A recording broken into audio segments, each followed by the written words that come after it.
All right. So I will quickly brush up on the rules of procedure. I will explain it in a manner that, assuming that all of you are first timers. So if you all have attended MUNs before, then please bear with my, very basic explanation of the rules of procedure. Um, I won't go in depth on the research part. I'm pretty sure there are two other speakers lined up to touch upon that part. So I will solely be touching up on the rules of procedure. That is, you're proceeding in the committee sessions throughout the 2 days of the conference. All right. So before I begin, I would like to simply ask the audience here, how many of y'all know, how many of y'all have attended an MUN before? Can y'all just raise your hand so I can just have a look?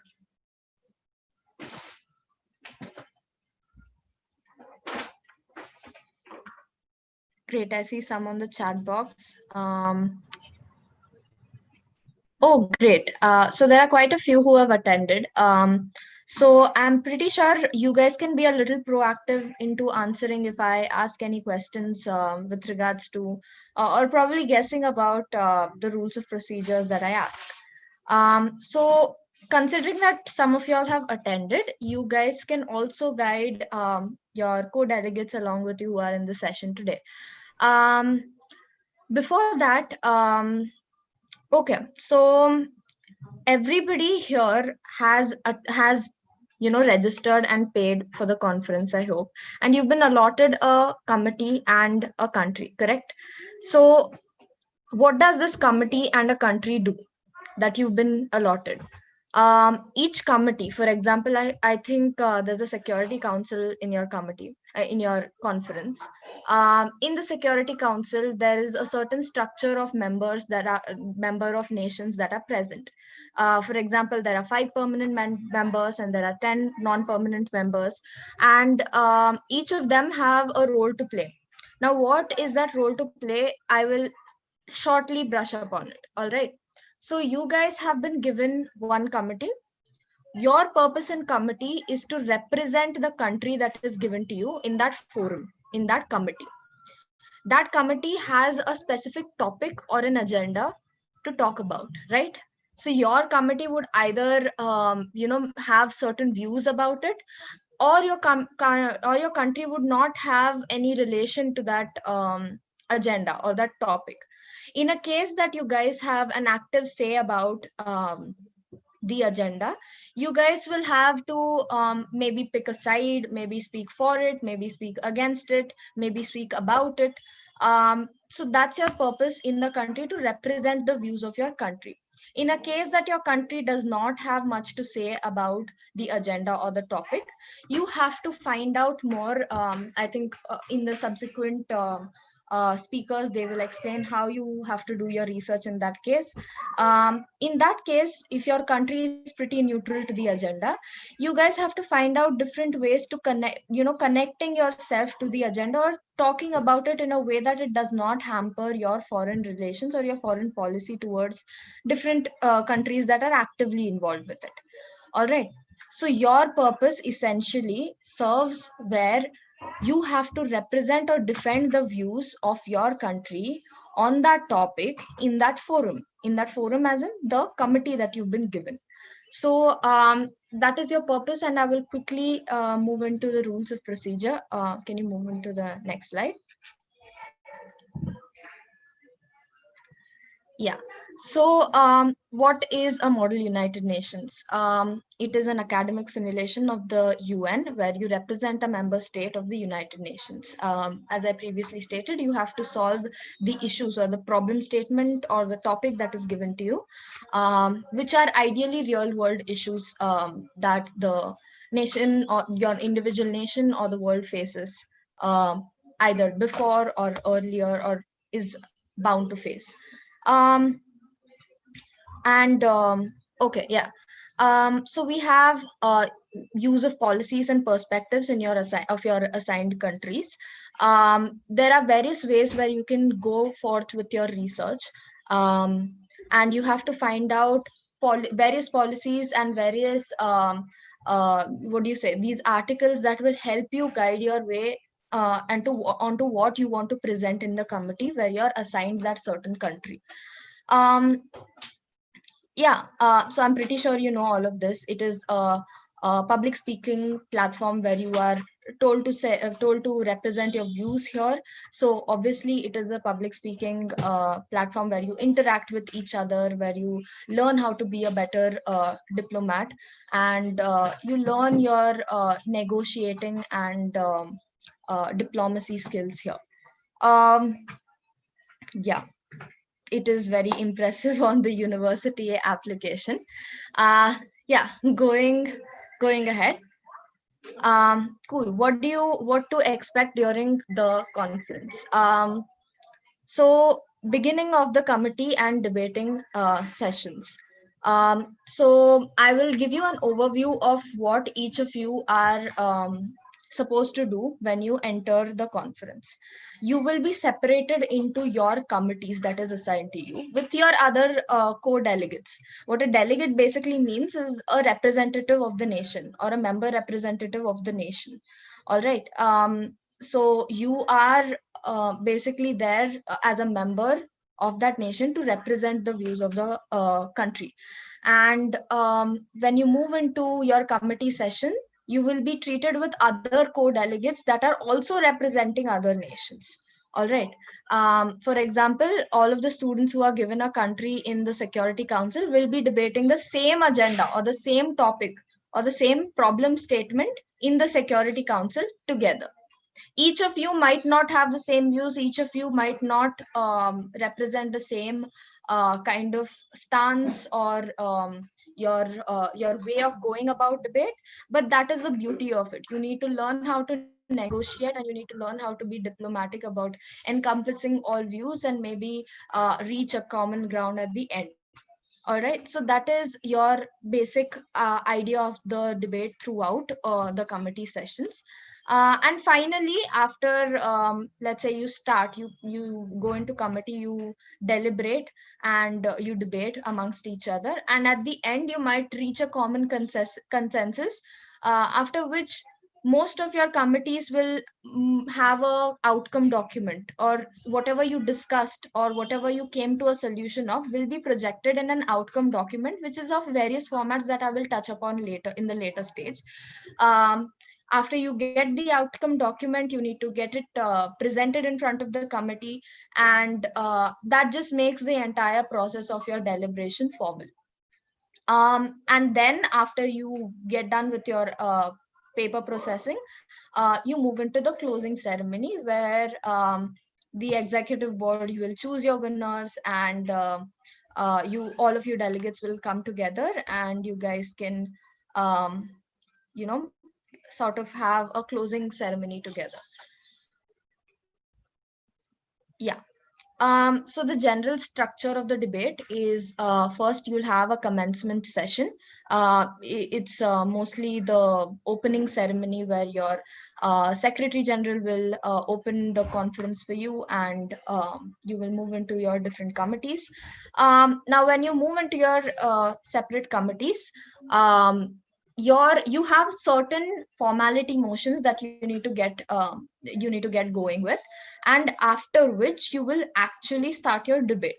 So what are these formality order of businesses that you have to go forth with once you move to the end of the debate? Firstly, you have to set the agenda. Now, let me just start with a little bit of ground disclaimers. So whatever I will be telling in this rules of procedure session, or whatever the order of business will go about, might vary with the executive board. All right, so each of your committees will have an executive board, or the people who will moderate the debate or will judge your debate, and each of them have a different way of chairing. Each of them have a different way of moderating your debate. So it might vary from person to person. But the one that I'm telling you about, the rules of procedure, that will be a basic outline of what you can expect in committee from each of your chairpersons. Again, certain intricacies might change according to the preference of the chairing of your chairperson and your vice chairpersons. But the basic gist or the agenda or the outline would be the same.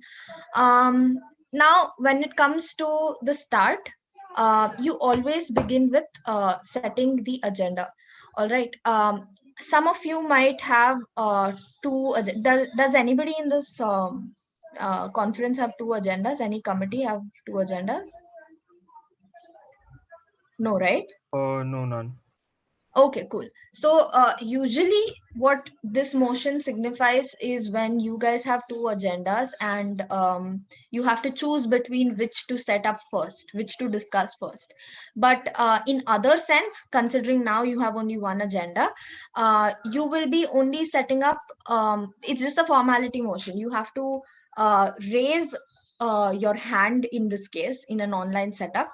The chair will themselves ask you, are there any motions on the floor? All right. Now, any order of business to take place in committee needs to begin with a motion. And the motion has to be set by any of you delegates. All right. Any of you can raise a motion at any given point of time, as and when the chair asks you to. So the chair might ask you, are there any motions on the floor? So that's when you can raise your hand. Now, any order of business to progress in committee, the chair needs to recognize the raised person's hand. All right. You cannot speak out of turn, or you cannot, what do you say, unmute your mic and just say it.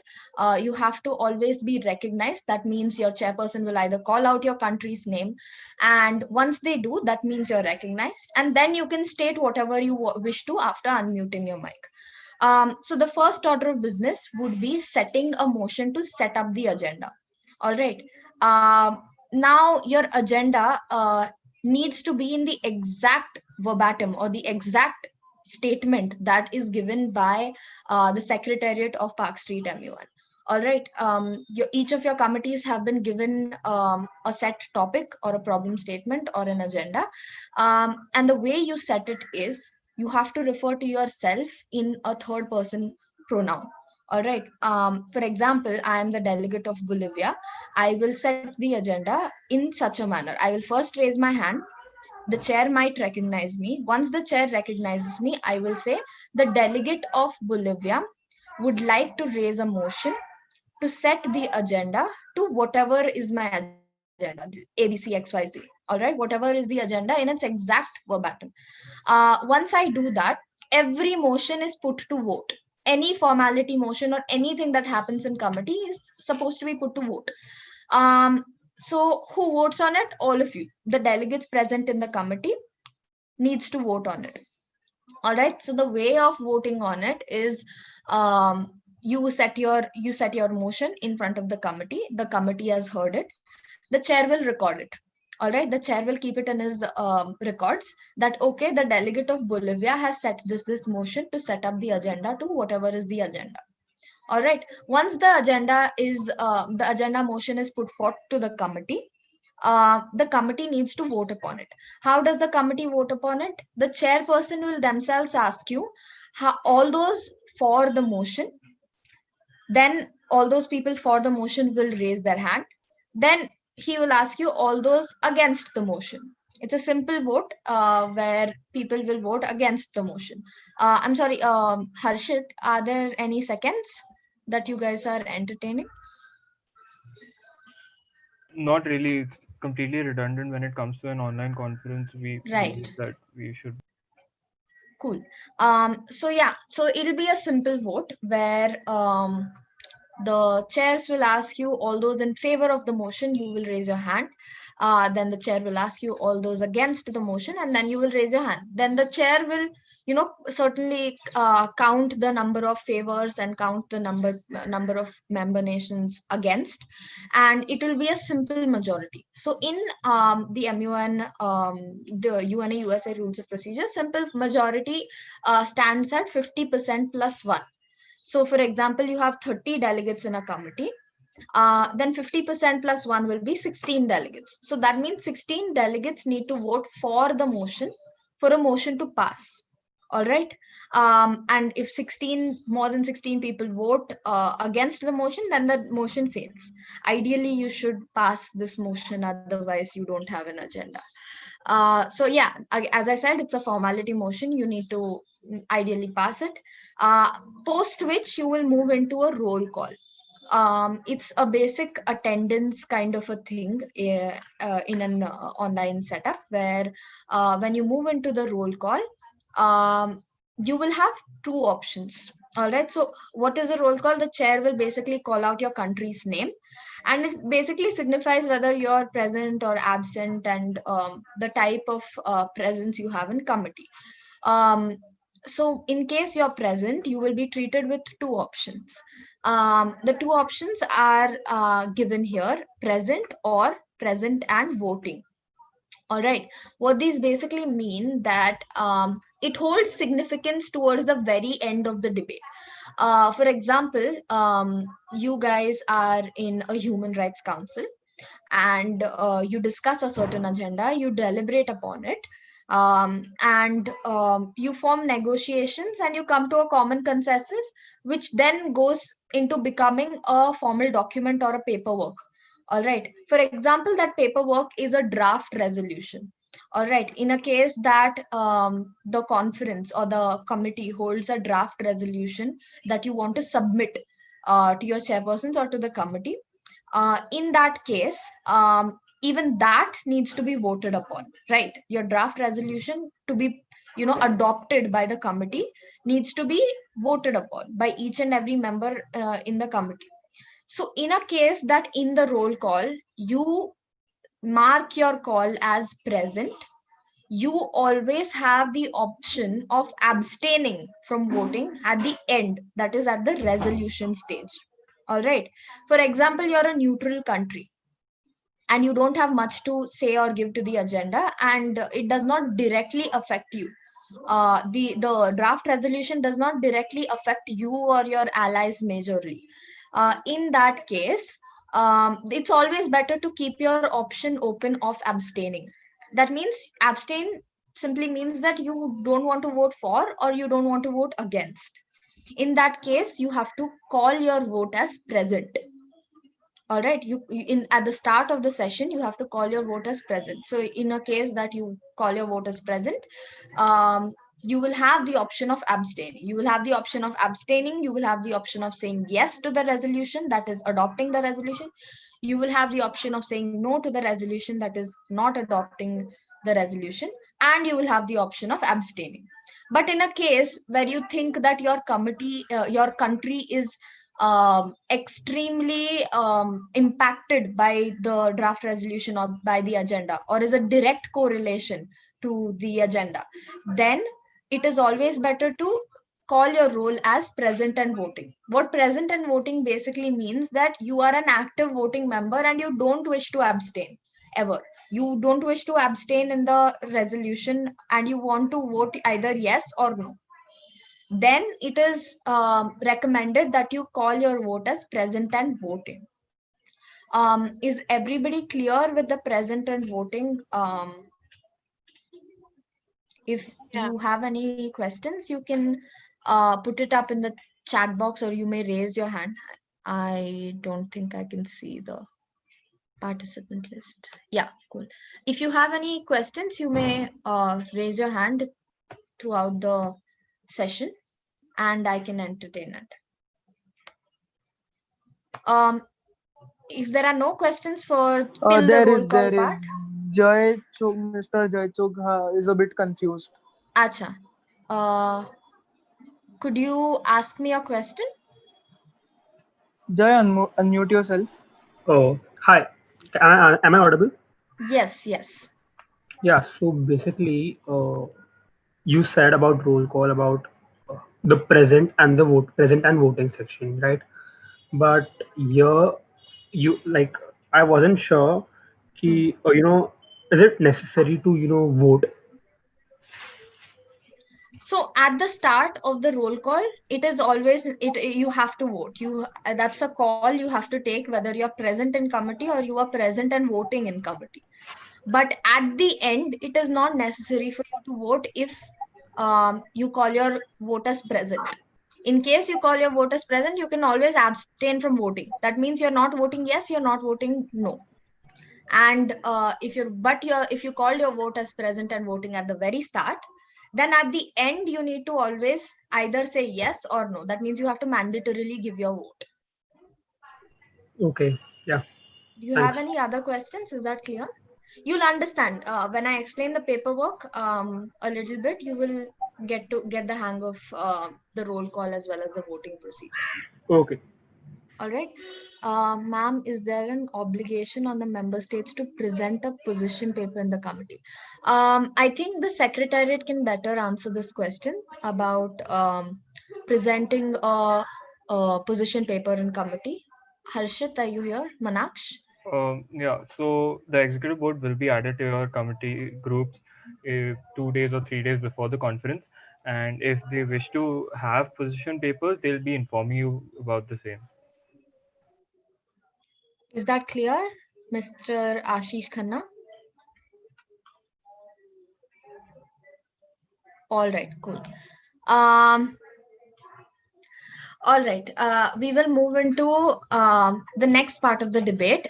You can have a look at the general structure of the debate here, general speakers list for general debate, the caucuses, introduction of the paperwork, and then I will talk a little about the discussion of the paperwork, which will then be preceded by the closure of the debate, and then the final voting. So this is your general structure, and I will move into a little more detail about each of them. Can you move into the next part, Harshit? Yeah. So this is a flow chart of your debate segregated into two. There's formal and then there's informal. So this is a part of the debate after you raise your formality motions, that is setting up agenda, going forth with the roll call, and then setting the formal debate.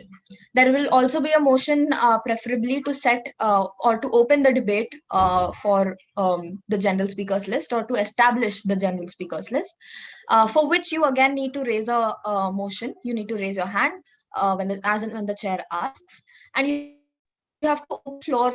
It's a simple motion saying the delegate of Bolivia would like to raise a motion to open the floor for debate or open the formal debate. So you always open with the formal, and then you move into informal, switching between the two. I'll tell you how it is done. But for now, once you open the formal debate, you immediately move into the formal debate. And then the only integral part of the formal debate is the general speakers list for most part of the countries. All right.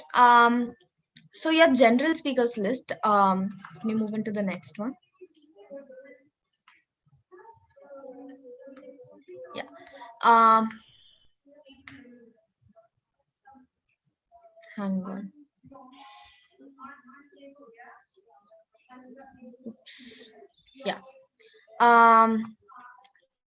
Yeah, so these, I'm basically explaining your rules of procedure, and the type of rules of procedure that I'm explaining is UNA USA rules of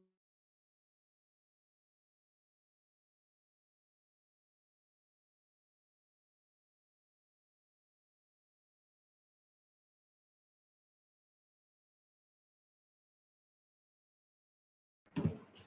You aren't audible. Your screen has hung up. Yeah, I think she disconnected.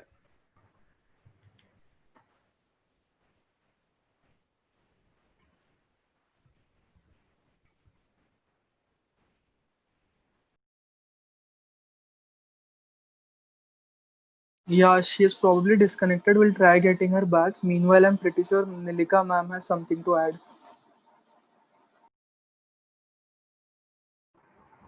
Yeah, cool. So, guys, till now, if you all have any questions, you can let me know. I'm just going to add one thing, that is when Komal mentioned about the voting procedure. I think someone had a question about whether you have to vote when you voted present in voting and when do you vote, right? So, there are two kinds of votes. One is a procedural vote and one is a substantive vote. So, you can never refrain from a procedural vote. However, when you voted present and not present in voting, That is when it's a substantive vote. A substantive vote is when you want to vote for a resolution or for a particular paperwork. And procedural is when your executive board generally calls you and asks you for whether you want to pass a motion or not. So that is when you have to raise your placard. Either it has to be a yes or a no. So yeah, that's the only thing I would add. Manaksh, do you want me to continue, or like do we wait for I think take over for now. Also, Alejandro has a question, so it would be great if we could address it. yeah, sure. Can you read out the Um, question? well, hello everyone. Thank you so much. Well, I was reading the rules of procedure prior to this session, and while I was reading the part of setting the agenda, I noticed that the delegate who raises the motion to set the agenda has to. I don't know if I misinterpreted the rules, so that's why I wanted to clarify. I think that the delegate who raises the motion to set the agenda, he has to specify the number of speakers that he's expecting to speak for and against the motion of setting the agenda. Am I right on that, or did I misinterpret the rules? When it comes to moderated caucuses, you have to specify the number of speakers that are going to be speaking in that particular moderated caucus. The verbatim will be shown ahead as well, but just to reiterate, the verbatim is the delegate of Iran, for that matter, would like to raise a motion to suspend formal debate and move into a moderated caucus on the topic XYZ for a total time of, say, 10 minutes and per speaker time of 1 minute. So basically, what you're doing is you are including 10 people in your moderated caucus, or you're including 10 speeches in your moderated caucus in case someone wants to speak twice. So essentially, you shouldn't be emphasizing on the number of delegates that you wish to include in the moderated caucus, but yes, the per speaker time and the total time. Thank you so much. And specifically in the debate that takes place before voting the motion to set the agenda, is the chair the one who specifies how many speakers will be allowed for and against the agenda? Yes, you have to specify that before raising the motion. Thank you. I see a couple of questions. Okay, someone asked what is the difference between, okay, you no no no. So position papers are not the same as draft resolution.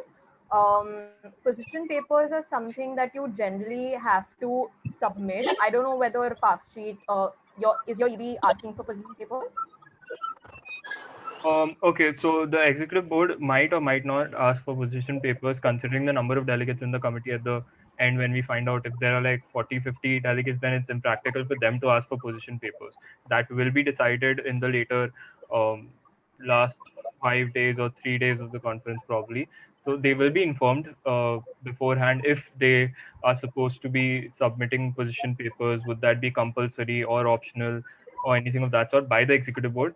But for now, position papers are on a hold. All right. So I'll just tell you what a position paper generally is. It's, as the name suggests, the position of your country, right? So your country always has a foreign policy, which is your stance, basically your stance in the international community.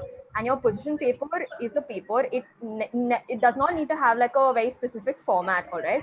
So it just has to, in brief, give a gist of the stance that your country is taking on the particular issue at hand or the agenda at hand. So a position paper ideally is something that you need to submit prior to the discussion of the committee, and a resolution is what is the outcome of the discussion like throughout the course of your committee, right? So a resolution would generally comprise of points that have been discussed, like points and solutions that have been discussed throughout the course of your debate. And yes, each country has its own position and hence its own position paper. And Okay. we also have Komal back. So, Oh, great. hi. Can you hear Just, me? Yes. yes, we can. You can take over. Thank you, Nilika ma'am, for stepping in. All right, great. I'm so sorry. I think I have internet fluctuations. Uh, but yeah, I think have you all reached moderated caucuses?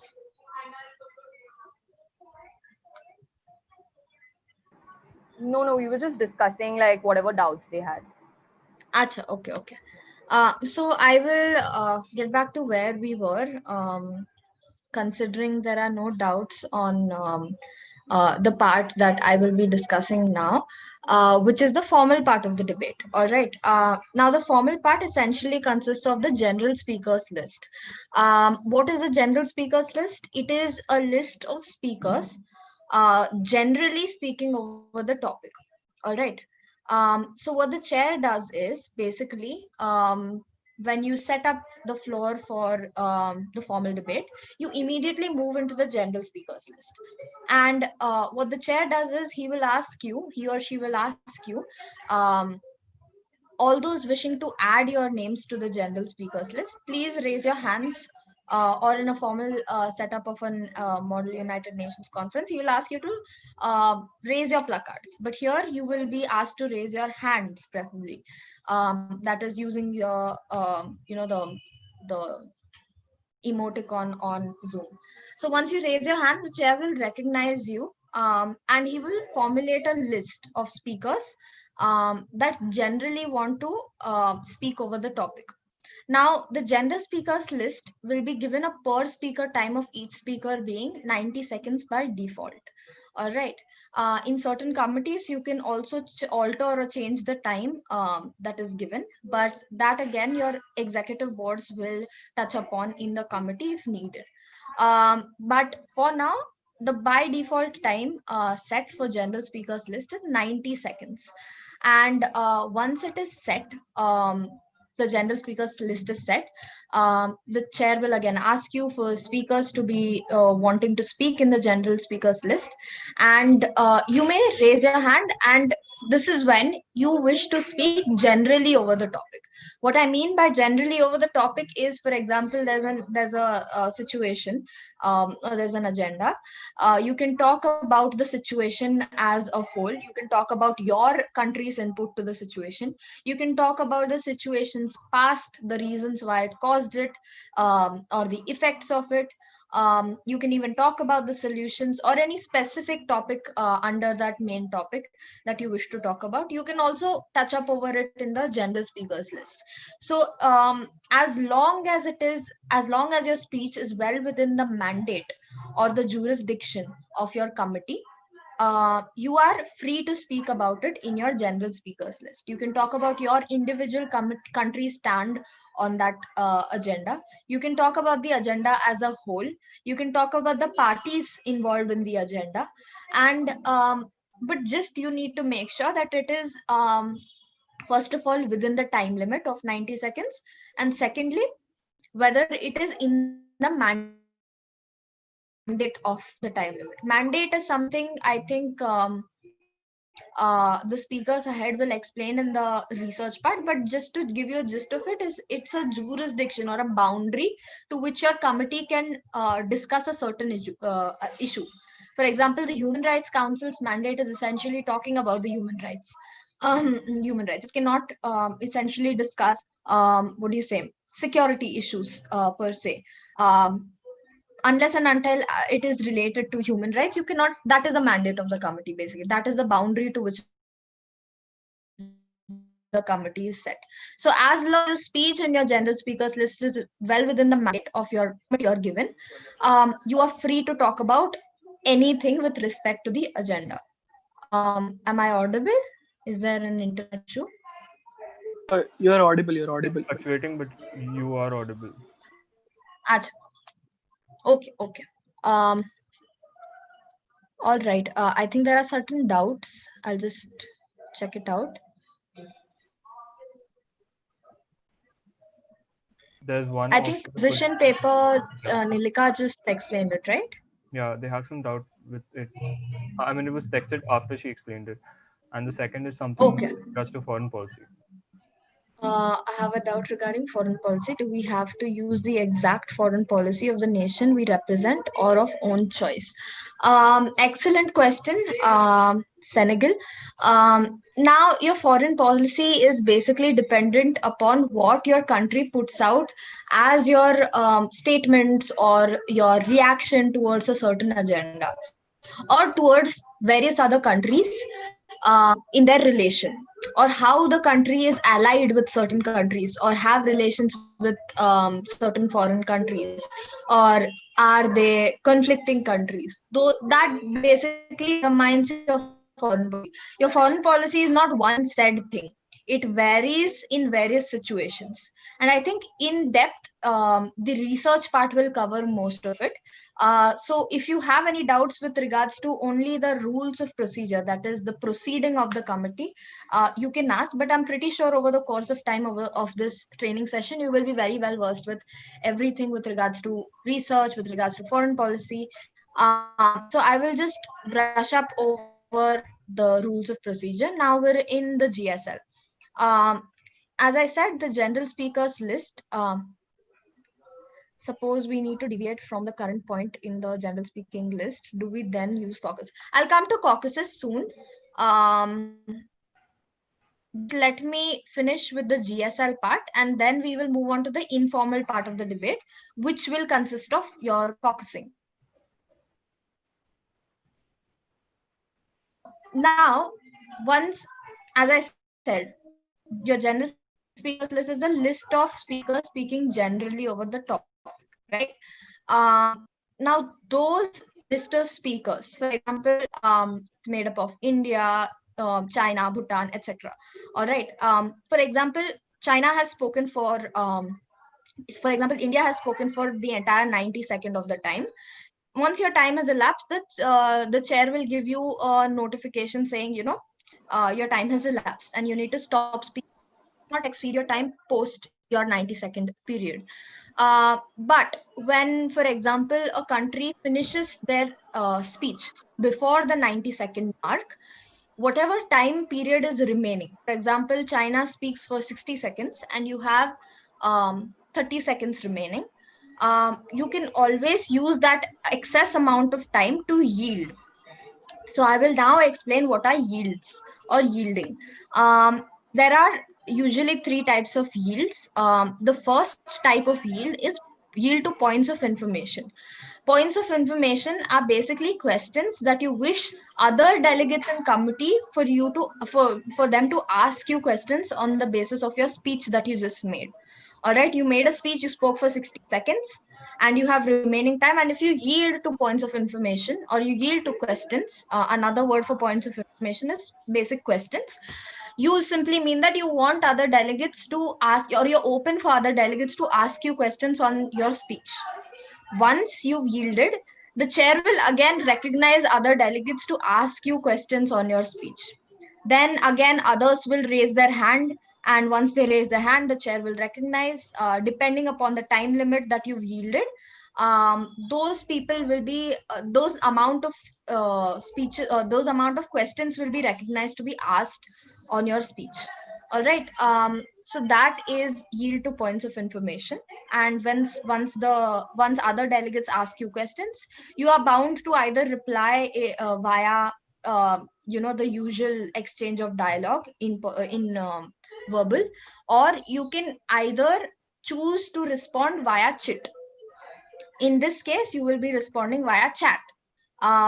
There is a method where you can chat with each other or other delegates. So in a case that you yield to questions or points of information, and you don't, for example, you don't have the answer to that question at that very instant, and you have to maybe look through your research and then gather the answers to the question, or maybe you want to cite something in your answer and you need time for it, then you can always respond via chat. But I would say it is always preferable to respond via when asked in verbal. And that's always better to fetch the required amount of points. That is yield number one. Also, sorry for interrupting, but we would also like to request everyone to keep the doubts for the end. After this session is done, we'll keep doubts for the end. Thank you.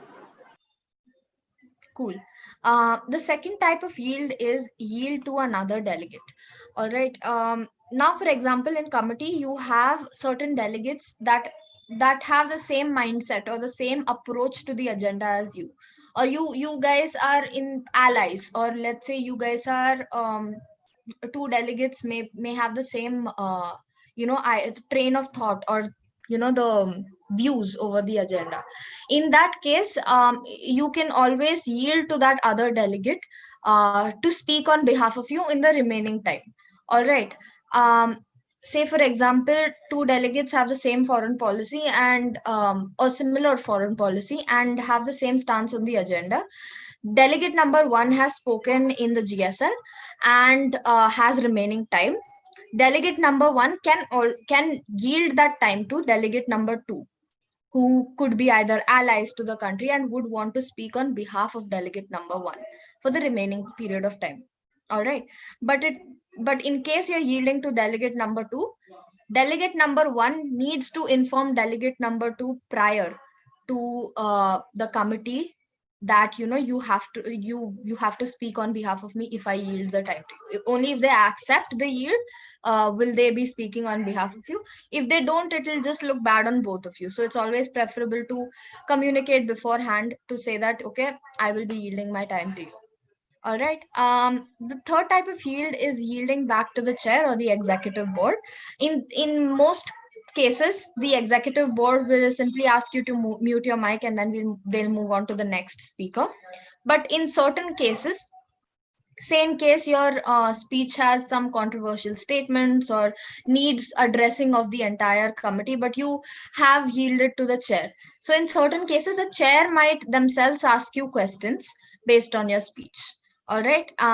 But it won't be very intrusive in nature, but it will be in a way that it has enough attention, and it addresses, the committee addresses the speech that you just made. All right. So two things can happen if you yield it back to the chair. Either the chair will ask you to mute your mic and yield the rest of the time to the floor, and the second type is the chair might ask you questions themselves. All right. Can you move to the next phase? Okay. Are there any questions on yields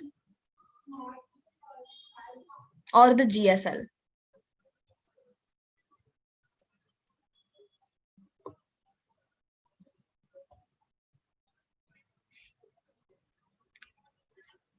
If you have any questions, you can maybe raise your hand. I can't see the chat box. So if you raise your hand, I can recognize you and you can ask your question.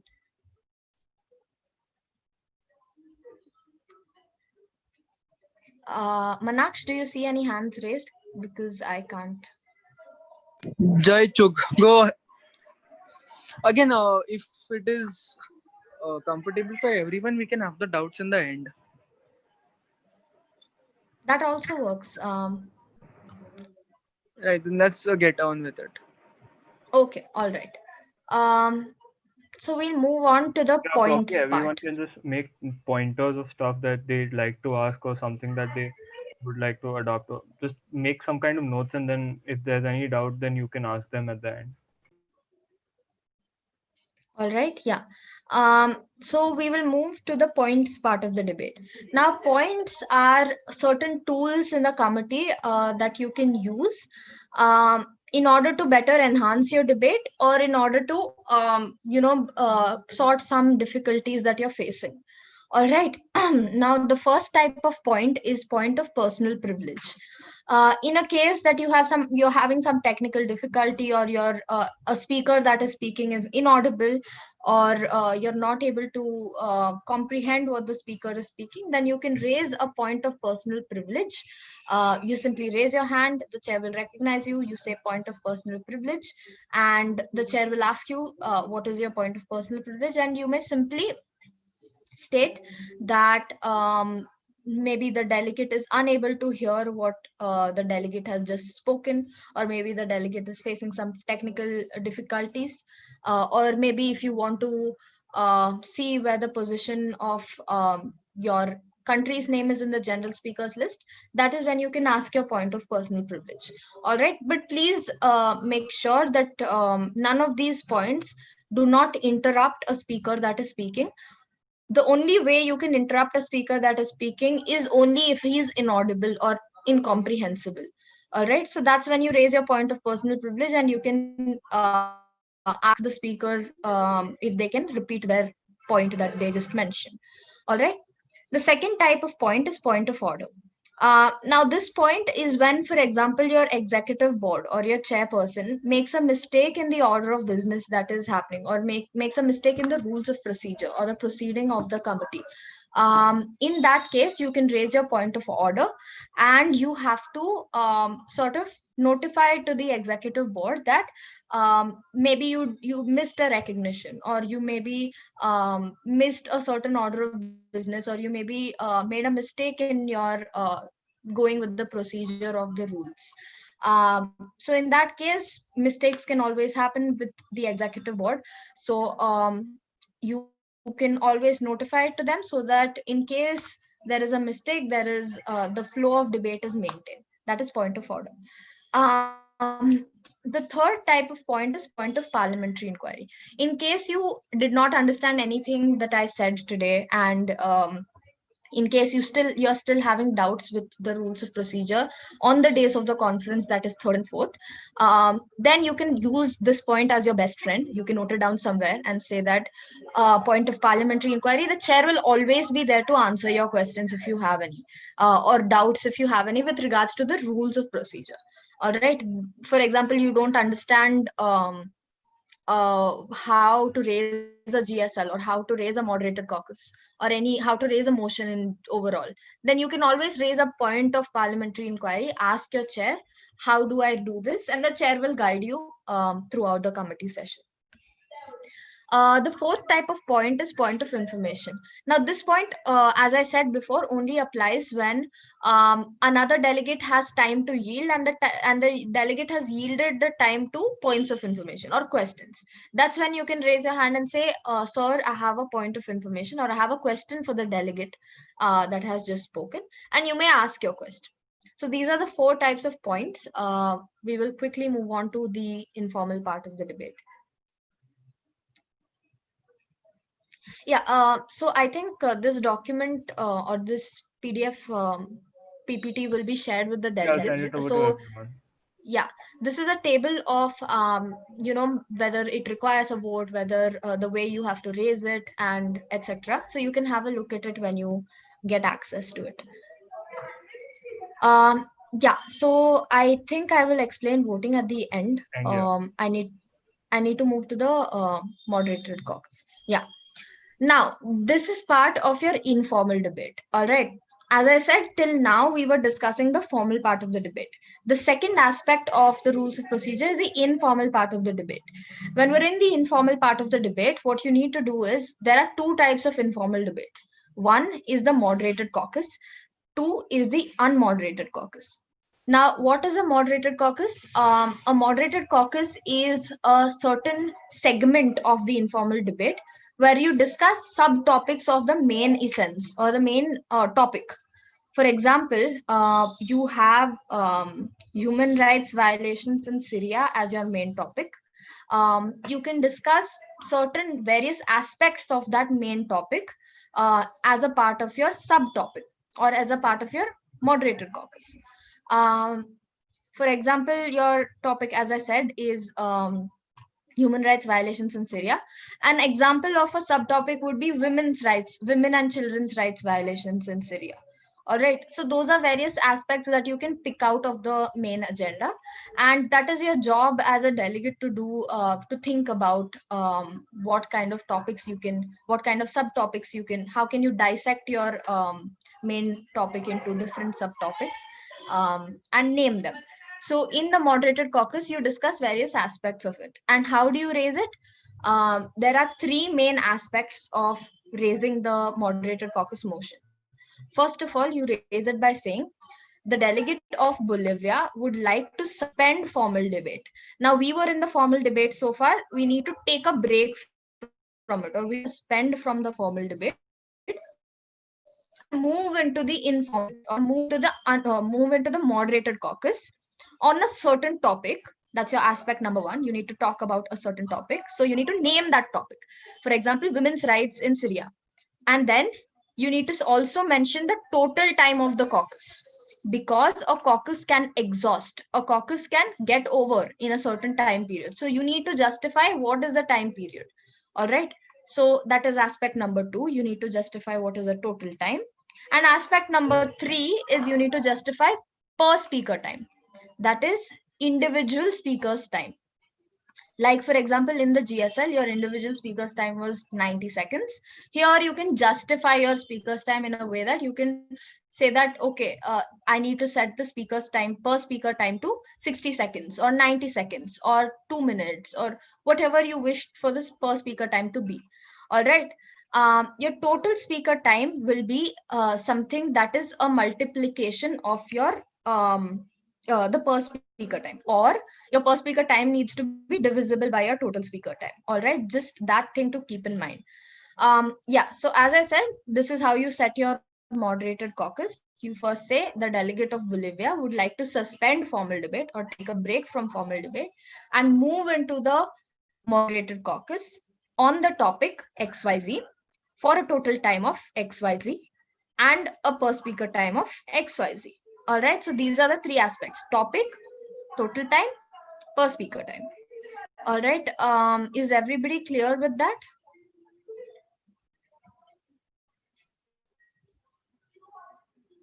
You can just unmute your mic and say if you're clear. If you're Um, not clear, you can tell me now so I can explain it properly. hey, am I audible now? Yeah, So basically, can you shift the slide to model caucus?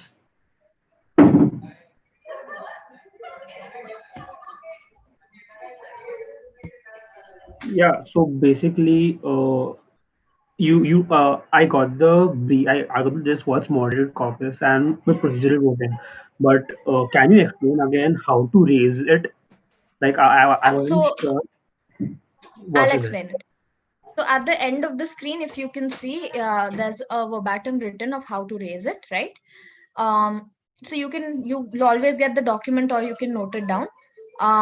So you need to raise it. For example, the chair asks, are there any motions? After a couple of GSLs, after a couple of speakers in the GSL, you take a break from it. So the chair will themselves ask you whenever they feel it is right, asking for motions. They will ask you, are there any motions on the floor? If there are motions, you need to raise your hand. The chair will then recognize you, and then you can state your verbatim. The way you state it is this way: the delegate of Ireland, that is your country name, would like to suspend the formal debate and move into a moderated caucus on the topic, etc., etc., etc., your ABC topic, um, for a total time of ABC and per speaker time of XYZ. All right. Just note that the per speaker time needs to be divisible by your total time. For example, your total time is 10 minutes. Your per speaker time needs to be either 2 minutes or 1 minute, something that is divisible. All right. That means, for example, I raise a motion of saying the delegate of Bolivia would like to raise a motion of suspending from the formal debate and moving into the moderated caucus on the topic women's rights in Syria. Total time 10 minutes, per speaker time 1 minute. That simply means that there will be 10 speakers that will be recognized. Correct?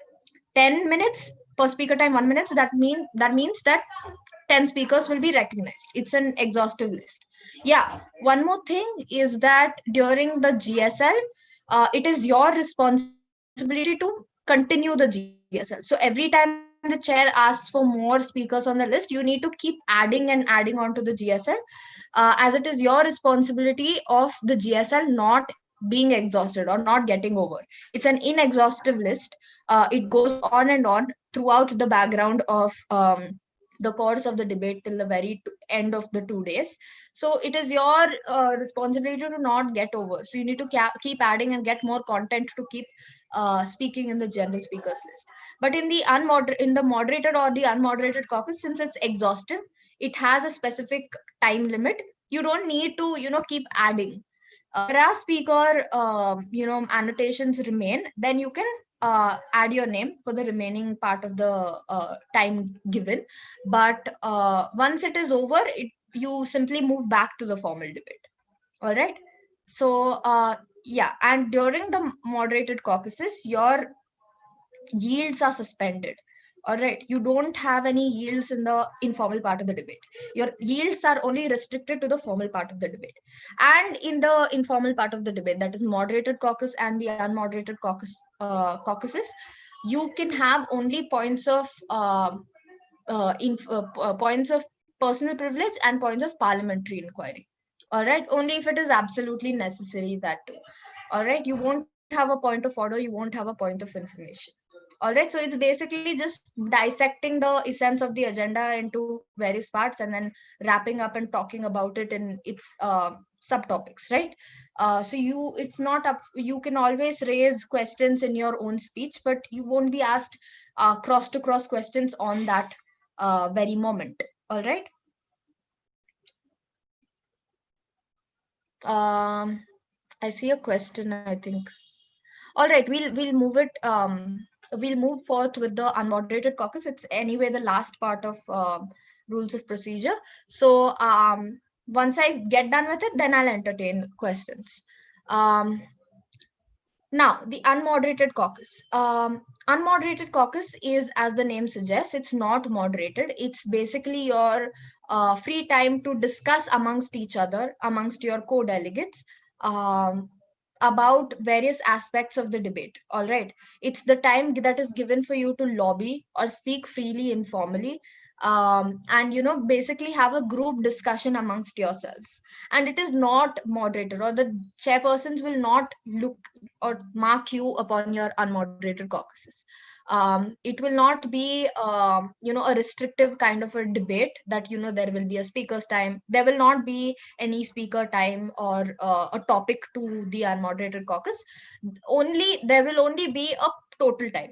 The way you raise it is, the delegate of XYZ would like to raise an unmoderated caucus for the total time of 10 minutes or 15 minutes or whatever it is, whatever total time that you wish to have the unmoderated caucus for.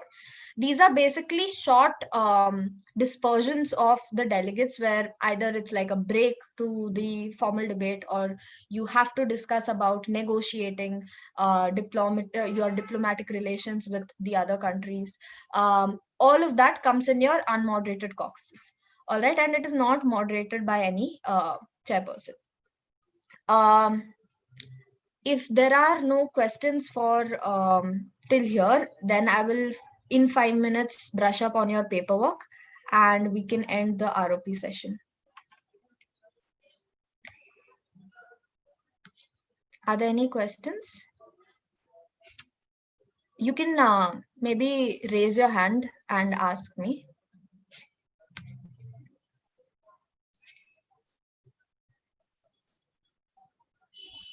Yeah, I see one hand Shaunak has a raised. question. Yeah, Shaunak. So let's say we suspend the formal debate and enter into a moderated caucus, and let's say a delegate talks about a certain asset that needs to be talked in the moderate caucus, right? So do we have to vote for or against for the moderated caucus? Yeah, so as I said, all motions need voting. All right, whether it's a moderated caucus, whether it's an unmoderated caucus, or whether it's about resuming debate or adjourning debate, all of it requires a motion. You cannot proceed further without a motion, and each motion is voted upon. All right. In the booklet that will be shared with you, all of it shows which motions require voting and what type of voting, so you can always go over it. And your chairpersons will also explicitly tell you before the motion about how much or whether it requires voting, etc. And be assured that all these the moving into the informal debate or moderated caucus or unmoderated caucus are a part of procedural vote. So you don't require, it's either a for or against. You don't require to abstain in this motion. All right, every delegate needs to vote either for or against. Where I talked about present and voting at the start about roll call, it only applies on the final voting on the draft resolution. All right, where you can abstain. Here, what we're talking about voting on the motions is a part of procedural voting, not a part of substantive voting. That comes at the very end, at the the draft resolution, which I'll be explaining soon. Is that clear, Shaunak? Yes, thank you so much. If there are any other questions, I'll quickly take it and then we'll move on to paperwork. Gayatri I saw a hand. Satyanarayan has a question. Oh, yeah, it's me. So, hello, my name is Gayatri, and I have a small question regarding the paperwork. So, how would we carry out the paperwork technically? Like, would we be using Google Docs or I something? will I will come to it. I will come to it. So we haven't started talking about the paperwork yet. It'll take 5 minutes of discussion, of me explaining to you the paperwork. And if you have any doubts, you can ask me later Yeah, after definitely. I talk about the paperwork. Yeah, thank you. Um, any other questions?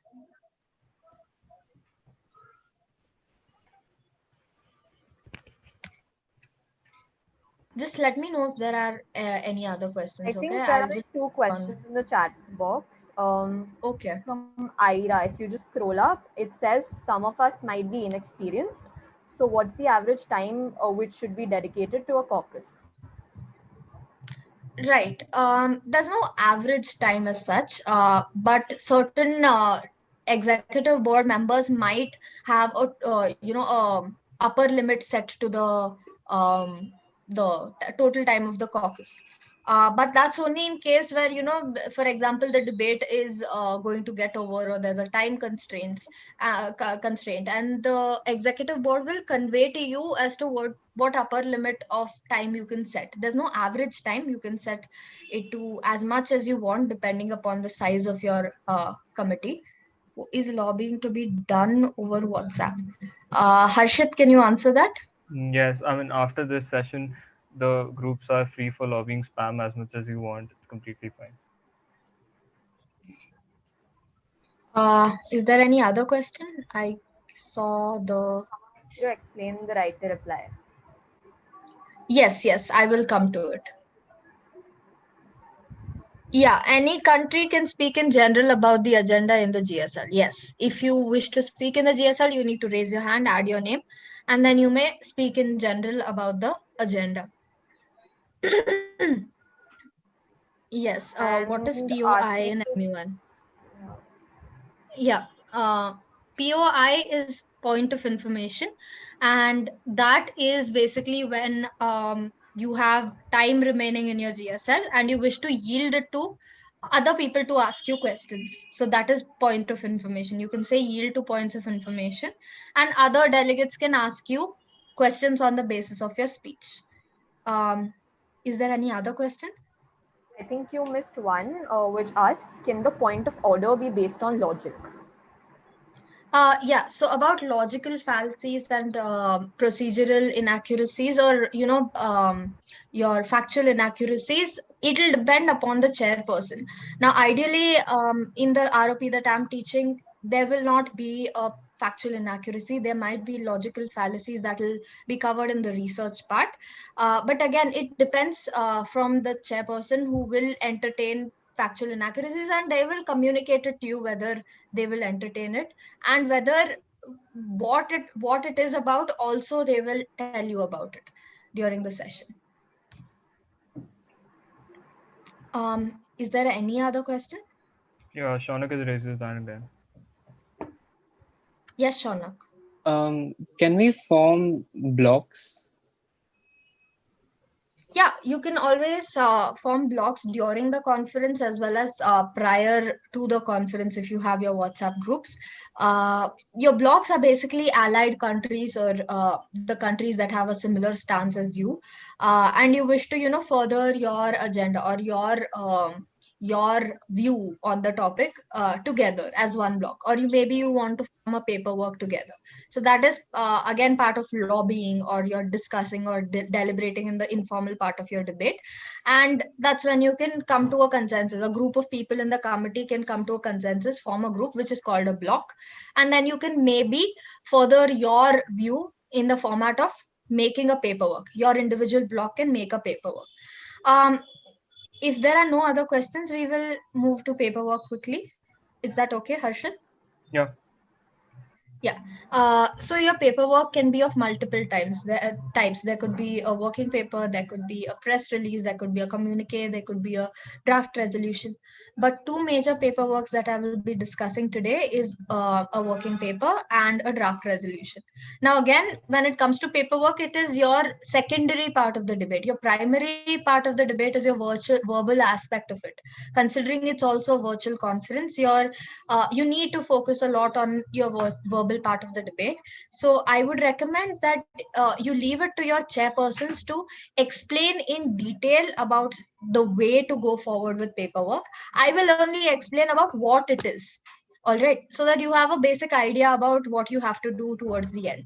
But again, your paperwork might vary from committee to committee, from chairperson to chairperson. So it's always best to leave it towards the day of the committee to explain for the chairs to explain your paperwork. So I will explain working paper for now. It's a part of your rough documentation or your informal documentation, where you jot down either the summary or the solutions that your committee has discussed or proposed to be discussed. All right.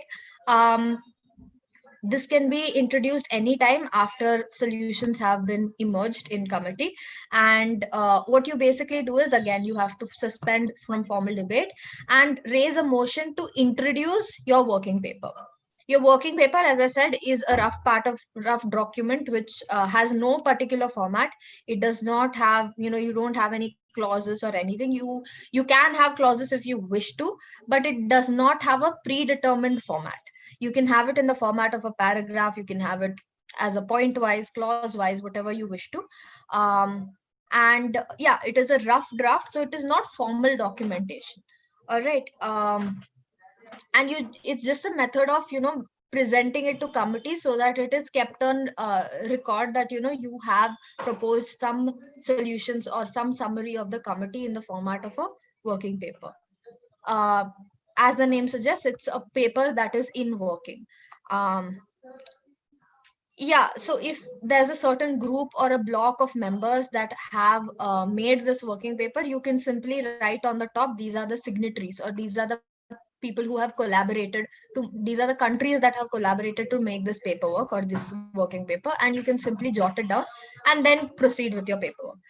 um, yeah, so this, you can always discuss your paperwork in a way that in a manner of a moderated caucus. So basically your topic of the moderated caucus would be, um, the delegate of so and so would like to raise a moderated caucus to discuss paperwork, to discuss working paper, whatever is the name of your working paper. You need to name your working paper. So you need to, when you raise your motion, the topic of your moderated caucus would be discussion of the paper, discussion of the working paper 2.0 or 1.0, whatever is the name of the working paper. And then again, you have to set your total time per speaker time, etc. You can also have the discussion in the format of a question answer session.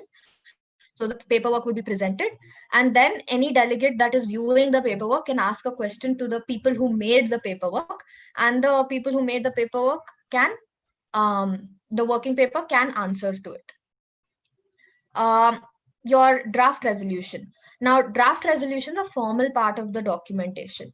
Yeah, you might know that the UN works on trying to find solutions or amendments to existing draft resolutions, or making new draft resolutions of the issues that the world faces, or agendas that you have as your committee's topics. So these resolutions and MUNs are identical to those passed by the United Nations. Yeah, so here again, as a part of your, Harshita, you calling me?